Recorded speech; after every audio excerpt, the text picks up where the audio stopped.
Welcome back, everybody, to another episode of the Long Game Podcast with myself, Ben Scallon, and your other host, Jason Osborne, my esteemed colleague. How are you doing was this a week? bit dismissive there initially, your other host. You know what? I don't like calling you the co-host because that kind of sounds like co-pilot or something. It makes it sound like you're the I'm there to secretary. take over if your powers fail you. Oh yeah, exactly. Like I always try to avert that.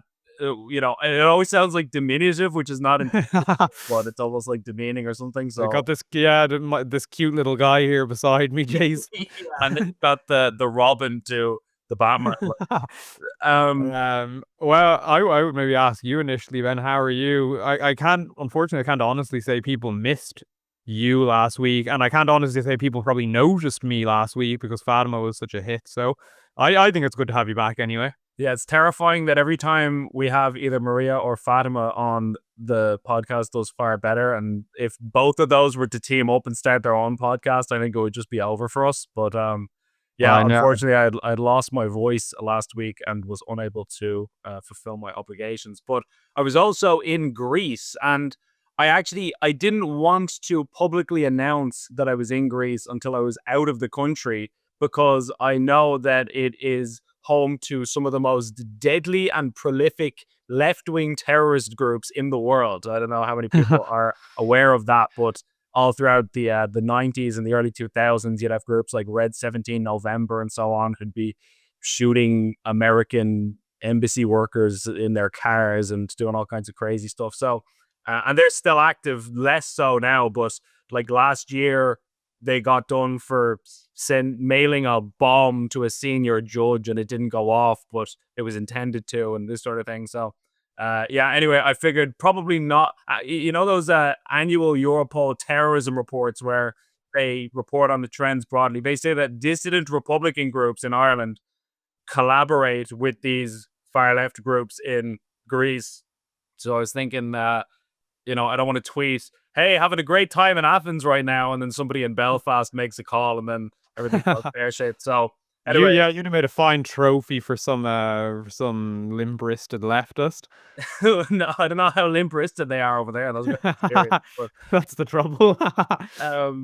yeah. So really, like I love history, as I'm sure you do, as I'm sure many of our viewers do. I've studied classical studies at school, and so I thought, this is going to be fantastic. I'm going to see the Parthenon, which I did, and I'm going to see all of these different. So the prison where Socrates was kept before they Oh wow. forced him to drink hemlock and all this kind of thing. So very very cool experience. Lots of amazing history.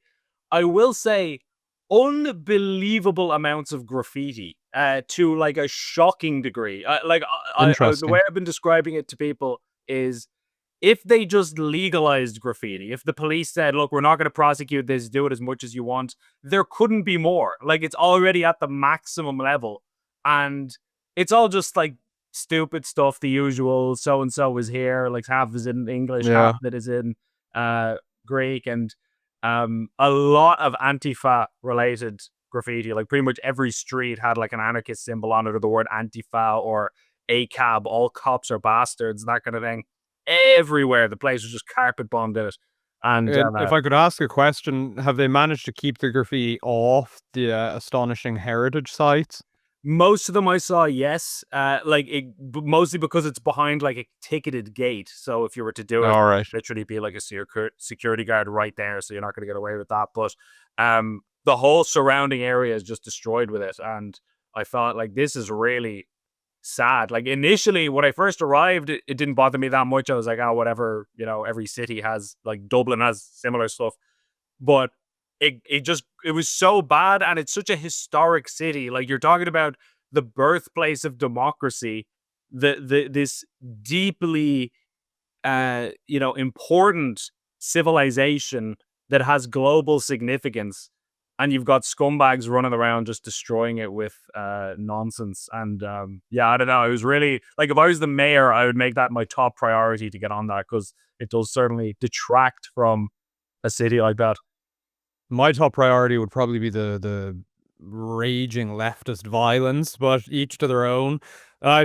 Joking, of course. It is funny that you would say that because that my it's not necessarily graffiti, but my impression one of my favorite cities in the world, and my wife's the same, is Rome. We absolutely adore it. There's just so much love about it. But anyway, it's a filthy city.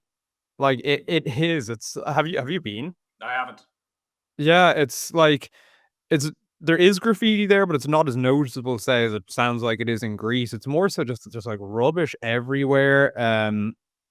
Quite grungy just in places, but it's so contrasted against the grandeur of everything. Like it's one of the most, it remains one of the grandest cities in the world.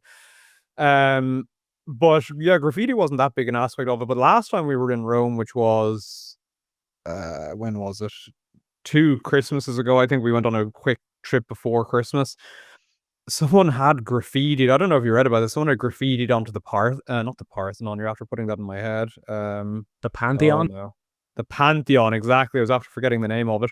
Someone had graffitied onto the Pantheon, and it's just that speaks of such a small soul in so many ways that you've got this astonishing edifice, this irreplaceable piece of culture and heritage in front of you. And so what they had graffitied on was, if I remember correctly, was like an image of a UFO with like the insightful phrase "aliens exist" or "UFOs exist" or something like that.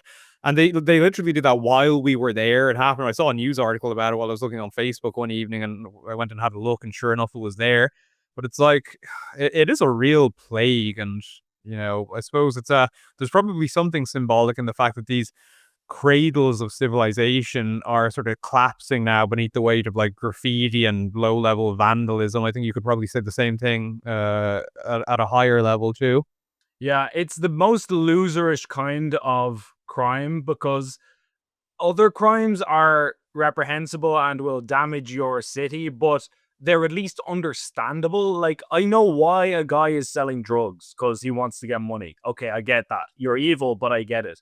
I know why people rob shops. I know why people do all of these things.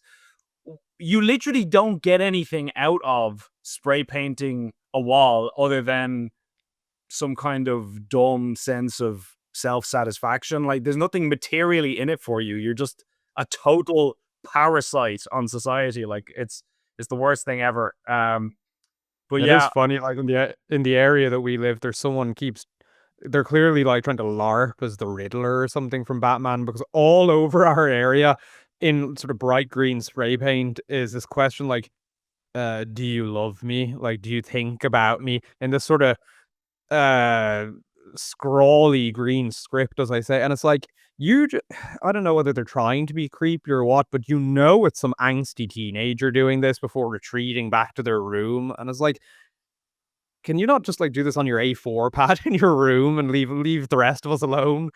yeah, because it's those sorts of little things that also contribute to much bigger problems. Like, I'm sure many people will be familiar with the fact that in the 90s or the 80s, I can't remember which, but anyway, in New York under Giuliani, one of the ways he managed to massively reduce things like violent crime was he cracked down aggressively on people jumping the subway turnstile. He just made that like the priority because his reasoning, which proved correct, was if you're jumping the turnstile, it's not like that's the only area of your life where you're a scumbag. You're then going to go on and rob a shop, rob an old lady, break into somebody's house, like this sort of thing. So by catching them there, where it's very easy to do it in a targeted way, you don't have to search the whole city for them. You then end up taking out all of the problematic people at the source, and all crime ends up plummeting, which is exactly what happened. So You got a lot of people who dodge paying for their Lewis tickets now sweating here because they hear you are gonna rob a grandmother or something. But it is funny that you'd bring up the graffiti topic, because this is something I've not particularly world changing, but I did plan on tweeting about a couple of times, because obviously viewers will be aware at this stage, obviously, that I live in Poland. And Poland, for the most part, one of the most striking things about it is that it's meticulously clean, certainly compared to most Western European countries. Obviously you get places where that standard fails, but by and large, like city centers and everything are really clean. And we live in a kind of rundown neighborhood, so the edgy teenager graffiti isn't any surprise, and it's pretty commonplace. But in the main thoroughfares and on all of in all of the touristic spots and things like that, you never see any graffiti, with one exception, one really prominent like tag or a kind of graffiti, which is legalize abortion in Polish. And it's like, I just find that astonishing and obviously you'll have people who disagree with me on this topic saying, yeah, Pixar didn't happen. Um, but I just find it astonishing that that is so common. Like, there's one really beautiful street in this city that is like, it's kept really clean. It's really, really picturesque. And there's been a number of occasions now I've walked down it, and scrawled across the ground where you can't miss it is I can't remember, legalizacja aborcja or something like that. I think that's the tag that they use. And it's so like, again, I people might say this is a small thing, but I think you're right in saying that it isn't. It's like, it bespeaks like, if you're not able to appreciate the kind of beauty of these places, and if you're not able to appreciate the detrimental effect that your actions have on that place, you are capable of replicating that effect in other areas of your life.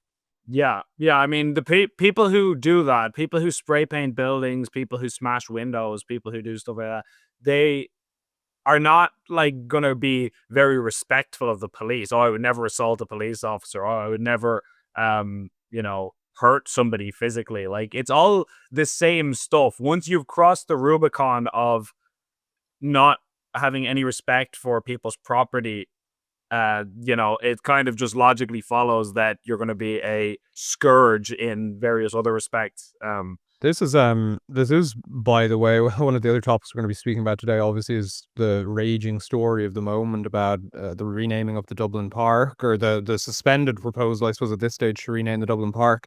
But more related to the topic we're talking about, this dynamic we're talking about here is one of the reasons why I always found it really hard. I absolutely acknowledge the merits, say, of the concerns about Israeli actions in Gaza and things like that. But I always have real suspicions about, say, the pro-life sentiments motivating a lot of the, say, pro-Palestinian protesters. Because I always remember, I put up a tweet like a year, 2 years ago, I can't remember now when it was, when they were doing their kind of protests in Trinity. They were occupying, oh yeah, that was it. They were occupying the Book of Kells, I think. I think this was in relation to Israel Palestine, because what they had done was, yeah, it was because they had taken a load of the benches from around the Trinity campus, and they had stacked them up in front of the door, blocking the way into the Book of Kells. Now, these were benches that had, like, in memory of such and such a person on them. Like, we all know these benches that you see all over the place. And okay, a bench obviously isn't equal to a human life, but I always think there's something kind of poignant about these things. Like, whenever I sit on a bench that has that kind of thing on it, I always kind of think, oh,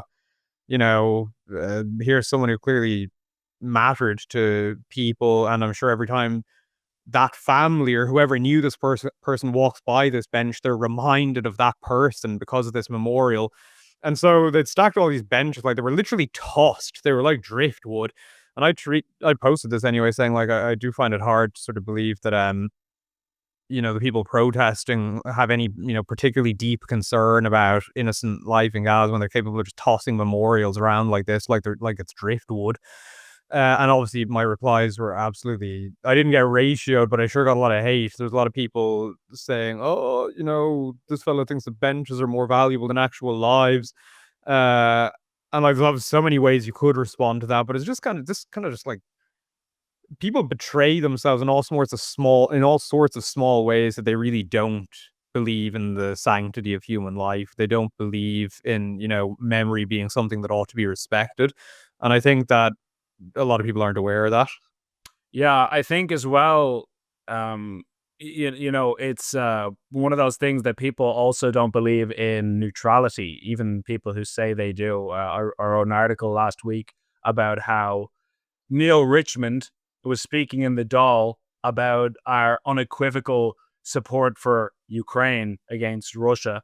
And I'm not anti-Ukrainian, obviously. I'm not pro-Ukrainian. I'm neutral on the issue because I think Ireland is a neutral country and should remain a neutral country. But Neil Richmond was accused then by Danny Healy-Rae of taking sides in the conflict. And he said, we shouldn't be taking sides and it's totally wrong to be doing that. And Neil Richmond said, we're not taking sides. I'm not taking sides. We're supporting people from a humanitarian perspective. That doesn't mean we're taking sides in a war. This is the same Neil Richmond who is calling for Ukraine to be given lethal anti-tank Javelin missiles by Ireland, whatever handful of them we have for our defense forces. He wanted to send them over to Ukraine. So arming one side in a conflict, if he had his way, would not be taking sides in that conflict, apparently. And then on the other side, you have the left who berate and denigrate the government all day, rightly, in my opinion, saying you're eroding our neutrality or you're trying to chip away at our neutrality bit by bit. And meanwhile, the left clearly could not be more partisan on the Israel-Gaza issue. And I feel like I'm the only, like yourself and probably some of our viewers, I feel like I'm one of the only people in the country who is actually genuinely neutral, where I do not have any. The only country I unequivocally support is my own, and everybody else, it's not my business. And if people want us to help from a humanitarian perspective, obviously I think we should do that, sending food aid and medical aid and things like that to anybody who needs it. But I have no interest in arming or helping any side in any war that does not involve me. And I don't Yeah, think. like I agree. I mean, like this is kind of where I do get the leftist, to put it that way, which is that and it's where I'd be kind of critical of the sort of conventions that we've had in recent history, where you have newsreaders and people and everyone who feign neutrality as though they don't have opinions on things, and it's like I think everyone has an opinion. And I certainly have my opinions on these conflicts, but like insofar as you feel like the government, it seems to me, is not the proper place for sort of posturing on conflicts that you're not directly involved in. Like this is my whole thing on Ireland's, but like I would be. It's funny, when we started in the podcast, I was a little more hesitant about it because about stating it, because the topic evokes such passion, but certainly having a connection to Poland, being super interested in the country, as I would say, wary of Russia's sort of foreign policy, and I do think by and large that Ukraine's cause in the war is just, even if Ukraine is, I would say, clearly a deeply problematic country, like in terms of having crazy levels of corruption and practices like industrialized there, like surrogacy, that are I have major issues with. But that said, it's like, does that mean I think Ireland should wade in on the side of the war in Ukraine today? Or it's like, no, there's no reason for Ireland to be involved in that. It's like, yeah, by all means, send on humanitarian aid within reason. But it's like, no, Ireland should not be militarily involved in that conflict, in my opinion. I don't think it benefits Ireland in any way. But as I say, like a lot of people with this neutrality talk, they'll talk neutrality and then they'll essentially align Ireland in the conflict in the Middle East. Like it is a bit hypocritical. Yeah, which is arguably what some people say is happening now vis-a-vis Dublin City Council and a particular park, which has erupted into a massive storm of controversy. So perhaps you'd like to talk us through what is going on and what the potential consequences we might be facing will be. Yeah, so I will skip ahead to where we're at the moment, because I think a lot of our listeners will be well familiar with sort of the well, in case they're not, I suppose there was a I'm aware. I'm obviously aware of the story, and I've done like basic research, but I was a little bit out of the loop at the start, given that I was out of the country, so I don't I mind. suppose, yeah. You know. No, that's fine. So Dublin City Council were dealing with the proposal. There was it went around on Twitter, which is kind of where it got uh its notoriety, I suppose, to put it that way. Initially, it was posted in a couple of places. That I'll read from this letter here. There was a letter went around from Dublin City Council: Herzog Park, removal of existing name and consultation on a new name. And the letter, I won't quote the whole letter, but I'll read some of it. That at its meeting of 24th of July 2025, the Commemorations and Naming Committee considered the question of the name Herzog, currently applied to Herzog Park, Rathgar. The committee discussed the suitability of the existing name and the process by which any renaming should be undertaken. And the background to this was that So a motion regarding the name of the park was adopted by the Southeast Area Committee last December, so December 2024, and questions were subsequently asked at the city council, and so the matter was put on the agenda by the aforementioned committee at the request of members. And so what it ultimately resulted in was, following consideration, the committee agreed with just one objection, who I believe was Labour Councillor Dermot Lacey, I think that was who it was, that the name Herzog should be removed from the park. And that the committee further agreed that a consultation process should be undertaken to determine an appropriate new name. Now, there's been much back and forth about this since it happened, but obviously the reason they were doing this is because the park is named in honor of, and I'm going to test my Hebrew pronunciation skills here, Chaim Herzog. Although that might not even be the way a Hebrew would pronounce it. But anyway, because obviously the fact that he was a president of Israel and he was involved with the IDF and Israeli intelligence and things like that. And anyway, that's why the councillors in question were saying that they had to reconsider the name. They were also trying to cite some more technical. Nobody tell them about Zion Road in Rathgar. That's not going to go well. Well, I have another example of one that they're like obviously overlooking, which implies some partisanship to me, but I'll come back to that in a moment because I just wanted to skip ahead to where it's at, which is that Dublin City Council suspended the proposal. So that's not the vote to rename Herzog Park. Like the DCC, the committee had obviously accepted and forwarded it, but DCC still had to vote on it, I understand. And that vote isn't going to proceed now at this stage, according to the Dublin City Council Chief Executive, Richard Shakespeare. And he further said that a detailed review of the administrative missteps that led to the situation will now be undertaken and a report furnished to the Lord Mayor and councillors. So that's where it has found itself, and that outcome has been much welcomed by both Ireland and the international Jewish community. RT had a report on it featuring comments from Ireland's chief rabbi, essentially welcoming the development. So it has been, to say that the topic has been contentious might be an understatement, because I don't know how much you use Twitter over the weekend. I've kind of been getting into the habit of not using it so much because I want to be present to my kids and things like that. But the few times I dipped into it, people were biting each other's heads off over this one on social media. And I suppose understandably so in some ways, because it is a heated topic. But where I come down on this, for those who are interested, and if you're listening to our podcast, I presume you are, is that this is a kind of cheap, and I think even if you fall on the pro-Palestinian side of this conflict, this isn't a particularly wise or considered way to go about sort of your political ends, if you want to put it that way. I think how many Palestinian people will be saved by Ireland renaming a park? I'm going to estimate it's somewhere in the region of 0. And so, given that it will not help anybody, but could seriously damage us diplomatically with people who matter. Already has, I should say. American politicians. And like, whether people like it or not, this is just the way it is. American politicians that's the thing, that you're going to get people saying, oh, but they shouldn't, or that's ridiculous, or maybe you're probably right. Like, I don't believe for one second that Ireland is anti-Semitic. I don't think the Irish left are anti-Semitic. That's something, like our editor. I think some of them are. I think some of them are, but I don't think. I don't think. Yeah, the portrayal of Ireland as broadly anti-Semitic is accurate at all. Yeah, and I even think most of the leftists, like, I don't think they have this deep-seated hatred of Jewish people. I don't believe that. I think they have a problem with a particular state and so on and so forth. Whether you agree with them or disagree with them, that's another issue.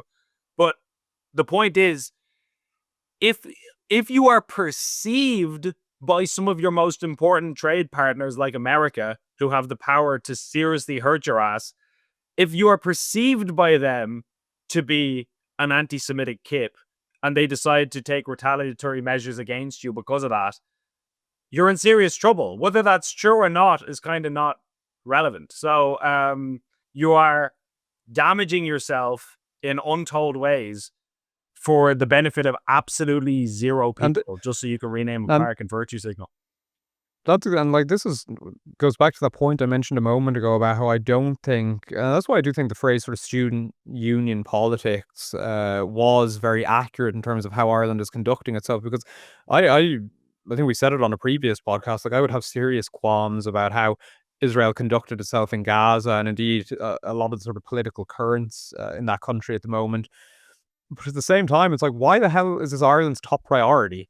It's like Ireland's top priority ought to be the welfare of its own, of the people that it's responsible for, that the government is responsible for governing, which is Irish people, and they keep engaging in things which again, whether or not you think Ireland is in the right or the wrong about this, it's like these actions do have the potential to seriously damage Ireland's standing. And now there's a further conversation here about whether or not Ireland ought to, diversify its economic model so that it isn't so dependent on, say, American goodwill and things like that. And I would obviously be of the opinion that yes, it very much ought to escape its sort of dependence on American foreign direct investment. But nevertheless, that is the case at the moment. And as I say, this just strikes me as some real low hanging fruit, to put it that way, for a couple of reasons. Because number one, no one's going to care about it. Well, certainly no one involved that has any sort of influence in the conflict. Clearly, a lot of people do care about it because it's blown up into a big issue. But in terms of the conflict, it's not going to make any blind bit of difference. Number two, it seems like if you acknowledge the sensitivities around this issue, even if you wanted to change the name from honoring Chaim Herzog, why not choose another member of Ireland's Jewish community to rename it after? That seems like something that you could have done. I mean, Ireland has long had a Jewish. Netanyahu Go ahead. Park. Oh yeah, gosh. That's a joke, Yeah, by the well, way. The joke there is that will be an absurd thing to do. That is, idiots are going to jump on that. but I do think that, like, that was a real missed opportunity to suggest, like, again, if they were going to, as they were obviously considering this course of action, it would have been much better if they had suggested, say, an alternative from Ireland's Jewish community, because I can understand why Ireland's Jewish community feels somewhat beleaguered at the moment. Indeed, as I often understand why every religious community in Ireland feels beleaguered, because secularism is fairly relentless and has effects and takes no prisoners. And then the other thing is, like, there is a certain sense, I do understand in this instance why people are calling this one, say, anti-Semitic, despite the fact I do think there's a case that can be made that in this instance they're taking issue with, say, Chaim Herzog's relationship with the state of Israel rather than the fact that he's Jewish. And that fact is that, like, no one, I have correct me if I'm wrong here, but I haven't seen any campaign to rename Barack Obama Plaza. Good point. Yeah, I'm not aware. I And, mean, like, I know that people before Profit called on the city council to protest and refuse to give Obama that like freedom of the city or whatever he was being given. yeah. So they have taken shots at him over his warmongering and so on and so forth as they see it. But yeah, no, I haven't heard Yeah, of but Plaza. exactly. And I was like, well, it's okay. So Herzog Park was sort of just lying in the background in Rathgar, and that clearly had to be searched out in order to be, like, brought up as an issue. And it's like, Barack Obama Plaza has a much higher profile, and no one has really honed in on that and said, because it's all, a lot of the time the loudest people protesting Israel are also those who be the quickest to point out that they'll say, and again, they'll say Obama is a war criminal because America supplied weapons to Israel. They'll say that he authorized drone strikes in Middle Eastern countries and things like that.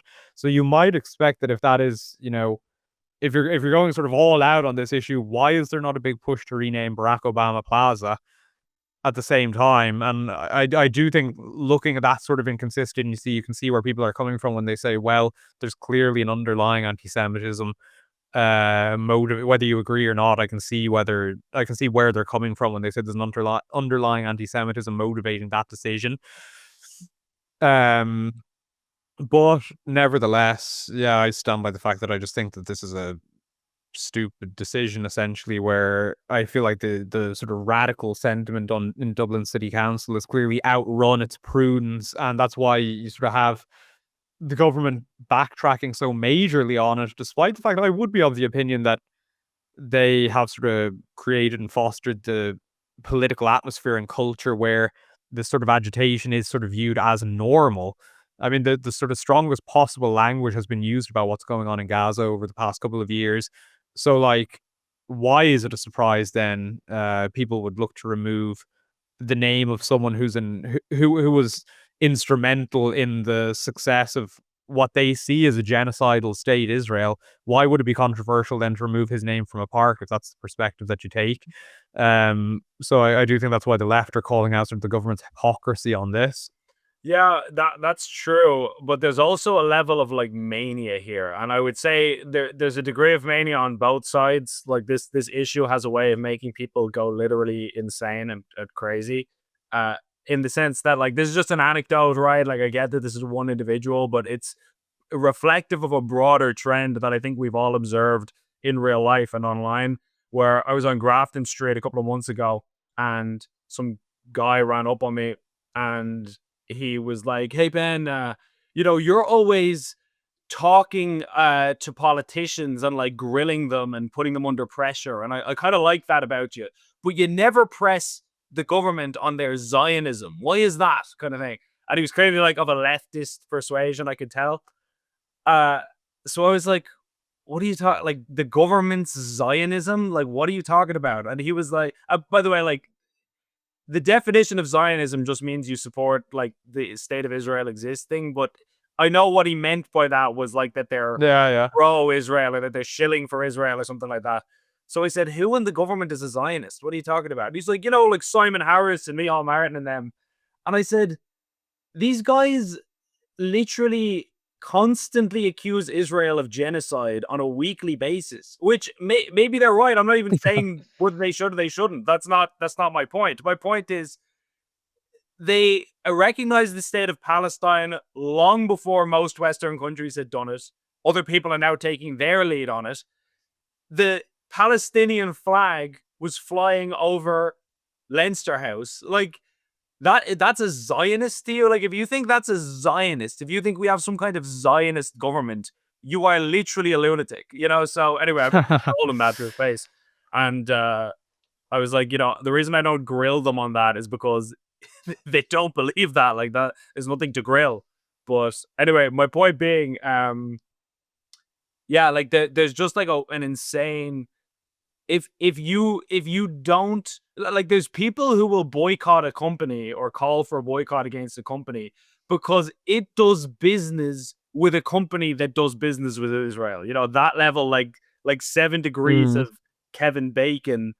Like we're really getting into insane territory. And then on the other end of the spectrum, you get people who love Israel so much it's really weird, given that they don't live there, they have no connection to it whatsoever, and they're there like all day and night. Like you just see their account just vigorously defending it until the end. And I'm like, bro, you're from France. What are you talking about? Like, and Or more often, as the Twitter location thing has revealed, from India. that too, yeah. There's a lot of overlap there. Like, honestly, you do have to wonder how many people on both sides are just getting paid to say what they're saying and to defend the positions they're defending. Like, obviously, not all of them. I'm sure some people Yeah. have genuine, strong feelings about this, but I'm talking about like the big influencers. You're looking at it and you're going like, it doesn't feel real. Like I can't understand how you have this level of zeal for a place you've Well, probably never even been to. Like, I do think it does make some sense to me. I mean, the way I kind of came to understand it, and I obviously might be wrong about this, early on in the conflict, was that it serves as a very what's the way to put it? It's like it's a very black and white conflict for a godless West, I suppose, to put it that way. In that, like, obviously, I think religion is central to the foundations of the situation in the Holy Land, as I like to refer to it. But I think, whether you're secular, whether you're religious or not, the way most people come at this conflict is that Israel is a stand-in for like how would you put it, order, and for order essentially, whereas Palestine is like a stand-in for kind of like liberation or kind of like self-expression or something like that, which often sort of breaks the bonds of order. And like those are like two of the most dynamic, not dynamic, two of the most powerful symbolic currents that are at work in politics and culture and all of these different things. And so like it's no wonder it evokes such passions on both sides. But like I really do agree with Matt Walsh on this one. I follow, I don't so much watch his show, but obviously follow him on X. And he's constantly getting berated because he won't speak about this issue. And he's like, do you not understand that, you know, being like totally pro-Israel or being totally anti-Israel, either way is to kind of push like Israel ahead of your own nation's sort of priorities. It's like, why are you that concerned about it? It's like your country is here and it has all of these things it's dealing with, and why are you more concerned about what's going on over there? And obviously, like people saying, "Oh, but it's not about what's going on over there. You know, this has an effect on our country too." But it's like, you lose me there completely. It's like I think I think that sort of like strong, healthy nations, if they were that way, wouldn't be half so worried about what's going on over in the Middle East. I mean, I do think they'd have an interest in it because it's a profound part of the world and it's so historical and it's the foundation of so much faith and philosophy and culture.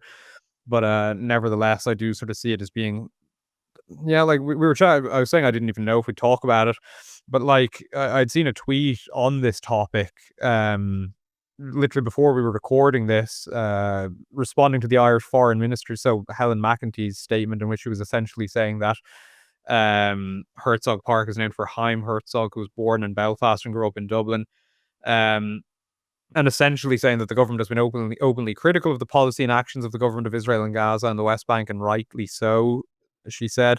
And she said renaming a Dublin park in this way to remove the name of an Irish Jewish man has nothing to do with this and has no place in our inclusive republic.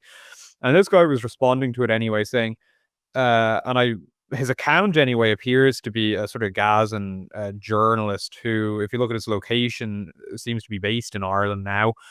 But he was essentially saying, like, keeping the name Herzog Park while children of Gaza lie in mass graves is not inclusivity, is the sanitizing of brutality. And I'll just skip on. He was saying a new name must speak truth, not diplomacy, such as Gaza's Children Park or simply Freedom Park. And it's like, why the hell does the park have to have anything to do with, if you're going to rename it, why would it have to have anything at all to do with Gaza? Yep. As I said, I don't think the park should particularly be renamed. I think it was, let's say, a sort of poor choice, and I can understand why the Jewish community feel aggrieved about it. But it's like I just resent this idea that Ireland has become the battleground for this contentious topic of the day. It's like no, yeah, I do reject that. Yeah, I think it's very tedious, and I think part of it has got to be the fact that at this point in the West we have totally denigrated and kind of socially outlawed any sense of patriotism or nationalism. Not, nationalism can be like an idolatrous thing that I don't really like, but in depending on how you approach it. But the Yeah, basic idea that you have a nation that you belong to, that you love as an extension of your family in a particular and special way more than you love other countries. I don't think there's anything wrong with that. In fact, I think that's a nope. very good and natural thing that I subscribe to. So, with that said, we've kind of made that an unfavorable or negative thing now, where people act like if you're a nationalist, you are automatically a chauvinist who has a dislike of other people, or there's something supremacist about that. And so people try to suppress that urge within themselves. But then the problem is it's a natural urge. It's normal that you like your tribe, that you want your tribe to do well. And so it wants to come out. This is one of the reasons I think why sports, like team sports, have such a critically important role to play in modern culture. Is it's one of the only acceptable expressions where you can wave your nation's flag and be unabashedly ashamed of your country when nobody's going to look at you stupid. Unabashedly unashamed, perhaps. Yeah, sorry, apologies. That's I misspoke. But that you can say I'm, and also you can give other, like, this sounds like a joke. I'm dead serious. The fact that you can triumph over another country and celebrate, and you can beat your chest, and again, nobody's going to criticize you for it because that's kind of the point of it. So, given that we have so few outlets for this instinct that's so natural and normal, when a war breaks out somewhere like Russia and Ukraine or Gaza and Israel, people almost latch onto one side and then they use that as a proxy for their nationalistic fervor and zeal. This is why you get, in my view, maniacs who go over to fight in conflicts that don't even involve them. Like, you'll hear about some Irish guy who goes to fight in Ukraine and he gets killed. And it's like, bro, you didn't you were living a comfortable life in Clondalkin or something. You didn't need to die coughing up blood in a filthy trench in Crimea. You know what I mean? Like, it's Mm. bizarre, or the Donetsk region or wherever it is the fighting is happening these days. So So somewhere over there. somewhere that Um, whole zone. So yeah, like I think that people are just nationalistically repressed, and that's why they become kind of honorary Palestinians or honorary Israelis or honorary whatever it is, so that they can just feel that kind of, patriotic yeah. energy. Yeah, I do think there's something to that. And another aspect of this, not necessarily connected to what you were just saying, but it's something that struck me 2 months ago because I was in London at a conference, and on my taxi, it was interesting actually. On my taxi, in the both the way there and back, I had two. I had a taxi driver on the way there and on the way back. Two different guys who were both sort of Pakistani origin. Now, on the way there, I had a really interesting conversation with the taxi driver.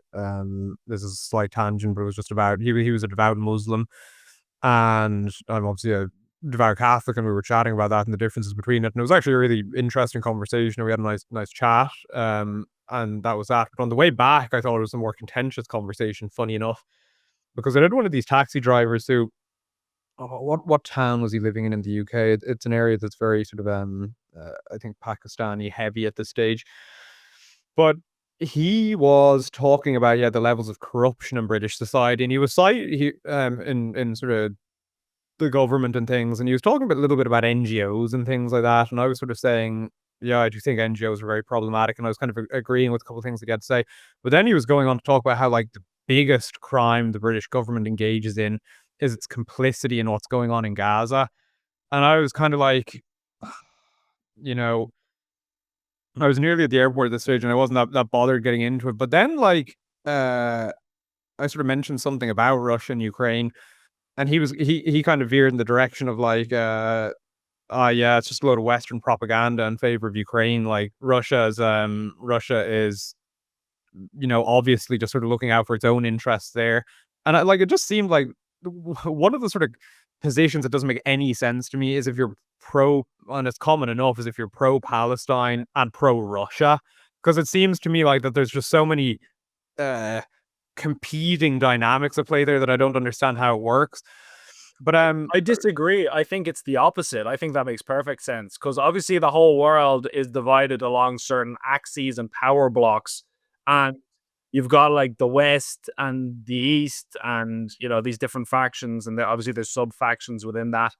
But one of the things that has always I found bizarre is that Ireland has the most schizophrenic foreign policy you could have, where we back Ukraine, which is an American proxy against Russia, but then we strongly oppose Israel, which is obviously one of America's closest allies. So you're just pissing off everyone. That's like during World War II, if you supported fascist Italy but opposed Nazi Germany at the same time. Like, what, you know what I mean? Like, it just kind of makes no sense.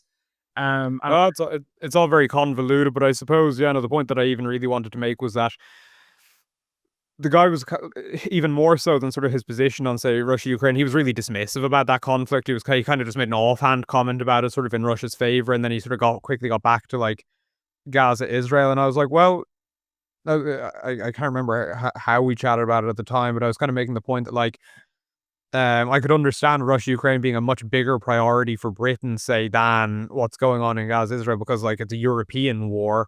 Whereas this guy was speaking about Israel Palestine intensely passionately because of the fact that he came from Pakistan initially, the fact that he didn't strike me as a particularly religious man himself, but again, in the same way that you've got lots of cultural Catholics, I imagine he was culturally Muslim, and so therefore he had more of an affinity with Palestine, obviously, than he would with Israel.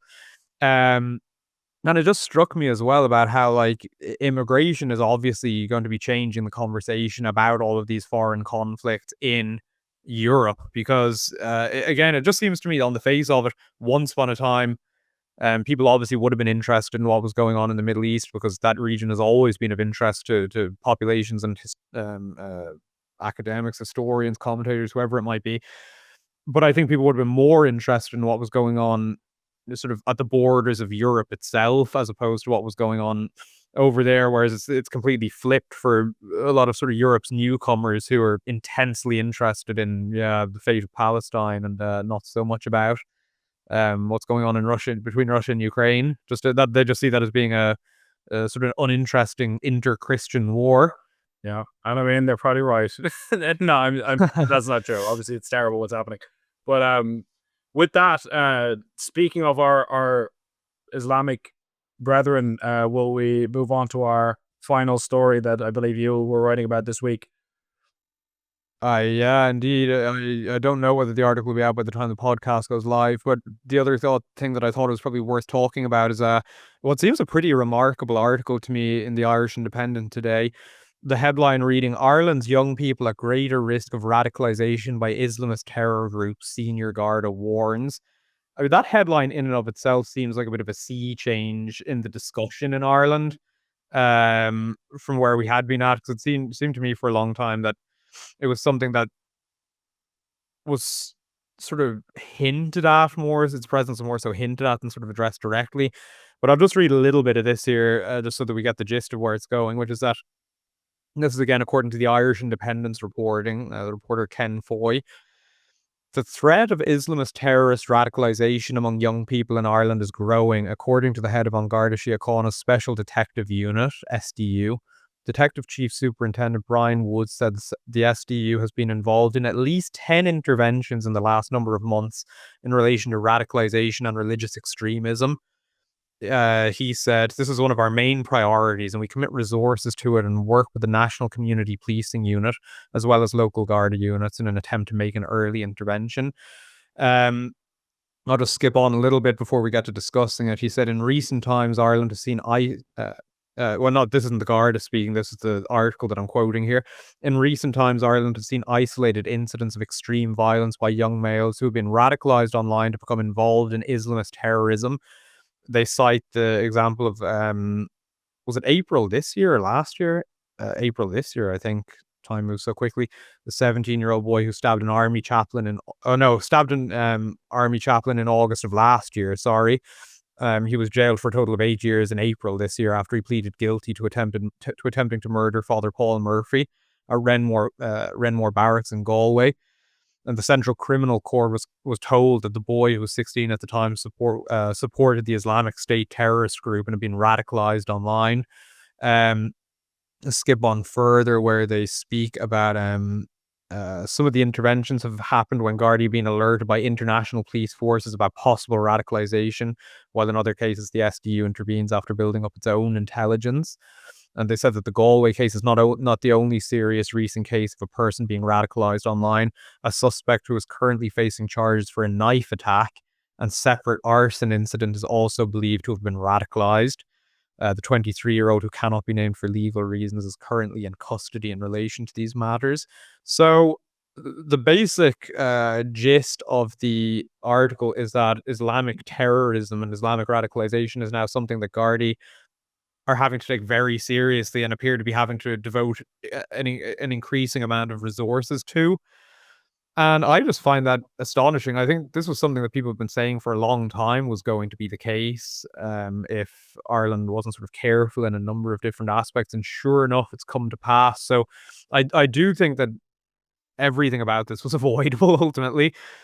I think it's just crazy that they're so incompetent, and by they I mean the terrorists, in the sense that, bro, you're winning. You don't have to like start killing people yet. Just stay quiet. Keep don't alert people to the mass immigration problem any more than they already are. Just let that keep happening. Keep, and then in like a generation, you'll be sorted. I know, it's like these guys keep jumping the gun and keep like now is the Yeah, time to you establish don't the need to caliphate, have establish the caliphate. yeah, and you don't need to go crazy. You don't need to blow anything up. In fact, that's the worst thing you could do. Just lay low for a while and like show some self-restraint. Like anyway, clearly I'm joking. Clearly that is Yeah. but um I think on a more serious note, it's interesting to tie this to the previous issue that we were just talking about, that Ireland is clearly one of the most pro-Palestinian countries in Europe. We have no colonial history of any kind. We've never invaded another state. We've never taken anybody's land. We've never tried to disrespect or insult the religion of Islam, and yet we are We still. did commit the critical theorist sin of being white, though. Well, I'm talking about from the perspective of Islamic terrorists, that Yeah. with the fact that we would still be in their crosshairs, despite like whenever this issue comes up, like terrorism or whatever, a lot of people will say, well, look, it's because of US foreign policy or Western intervention in the Middle East or this or that. And like people will come up with all these kind of contrived excuses. And obviously, like, sure, there's a degree of truth to all of that. I'm sure none of that helped. But then you have a country like Ireland, which in theory should be totally safe. Like we didn't do any of that. And we're totally and utterly open and respectful of these religions, and yet they still want to chop our heads off. So yeah, kind of shows there's no placating this thing, and there is no point trying to be so nice that like I really do think that we should take a harder line on radicalism and Mm, this sort of religious zealotry, because like whenever you hear about a terrorist attack in Europe of a religious nature, why did we all immediately know who it was? You know what I mean? Like there's no not one part of you goes, Janie Mack, was that the Presbyterians again? Or whatever. yeah. Like it's we all know where the problem lies, and the Well, the statistics funny bear thing this is you'll out. get people of nuance coming forward then and saying, "Oh, well, it'll be news to people in the north that they weren't being like, kneecapped by fellow Christians." Or they'll say, "Tell that to Anders Breivik up in the north." But it's like by and large, people know what you're talking about here. It's like when someone drives a Also, car into a crowd. Anders Breivik, when he committed his disgusting terrorist attack, he was in his own manifesto. He said that he was an atheist who the only reason he had any time for Christianity was he thought it was a good kind of pan-European ideology that could unite like white people basically behind a sort of a crusader belief system. But he didn't personally believe in it. He said he was not a Christian at all. And then after he went to prison, he converted to Odinism, like pagan worship of Thor and that kind of Mm. thing. And he became like a full on neo Nazi. Surprisingly, he wasn't before, apparently, but I guess I don't know what he was He before. really saw the merits of it while he was in prison. Yeah, I don't know how that works, but yeah. So Yeah, anyway, no, no, I know you were just I bringing wasn't up making the an case. example, but like you can, I defy people to try and find one of these guys who was actually like a practicing Christian who took Christianity seriously. Like he wasn't even a Christian. But sorry, go on. Yeah, no, indeed, I wasn't trying to make the case that he was Christian, more so just that he was obviously a non-Muslim terrorist. But nonetheless, it's like the people will keep trying to downplay this trend, and it's like it can't be avoided that there is a radical, very radical, I would say strain of Islam, because I still think that I really like the way he gets a lot of flack for this, but I really do like the way sort of the historian Tom Holland kind of grapples with Islam and sort of tries to contextualize it, because his understanding, at least as of a talk a couple of years ago that I listened to, was that Islam is going through something of a reformation at the moment, where there are sort of um uh more peaceful strains trying to make themselves felt within Islamic schools of thought, and I'm inclined to believe that is true, but that there are also obviously very violent schools of thought that remain still have widespread popularity, and those are obviously the ones responsible for compelling terror attacks and things like that. Because the So problem is, like, obviously you get the idiocy that whenever you try to discuss something like this, people will point to anecdotal personal examples of someone they knew. Like, oh, I had a Muslim friend in college and he was really nice. I'm sure he was. I've had many Muslim people I knew throughout my life who were lovely. Oh, I knew a Christian guy who was a total jerk. I'm sure he was. I'm a Christian guy and I'm a total jerk. So, I the religion is not defined by the individuals who comprise it. The religion is defined by its founder and by its teachings. And in yeah. the case of Christianity, the founder is Jesus Christ. And so if you want to be a good Christian, you try your hardest to emulate Jesus Christ. And then if you do that well, you end up being Saint Francis of Assisi, and you end up helping the poor and the sick and giving up all your possessions and living a wonderful life. And then you've got Muhammad as the founder of Islam. And if you try your hardest to emulate him, then you're going to get a different outcome. I'll be as vague as that. So that's just the way it is, you know. That doesn't mean every But it's single. like, Yeah, go on. I was just going to say that, and again, this is kind of on a more anecdotal level, but I do feel like, looking on social media and things like that, there is a different, this phenomena of increased Islamic terrorism is having an effect on the fabric of European society that can't be avoided at this stage. And obviously, it's a couple of years now that it couldn't be avoided for those people who were sort of being honest. But it's sort of breaking out into the mainstream with articles like this that we were just discussing, because like I've seen so many videos already this year of say Christmas markets in Germany and in other places in the UK, where it is no, and it really is stark, because as I've outlined many times, and as I said at the beginning of this episode, I'm living in Poland. We went to a Christmas market over the weekend, no security visible. Um, just to, like, I feel like it was like a Christmas market probably would have been in Western Europe like 30, 40 years ago, maybe. None of the sort of astonishing defense mechanisms that you see these days, because this is what I feel like I've seen, just an unprecedented number of insane defense mechanisms surrounding Christmas markets this year.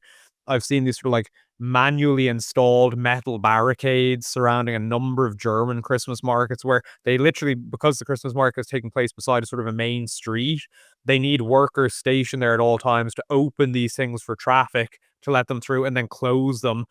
And that's obviously out of fear that someone will try and drive a car or truck into the Christmas market.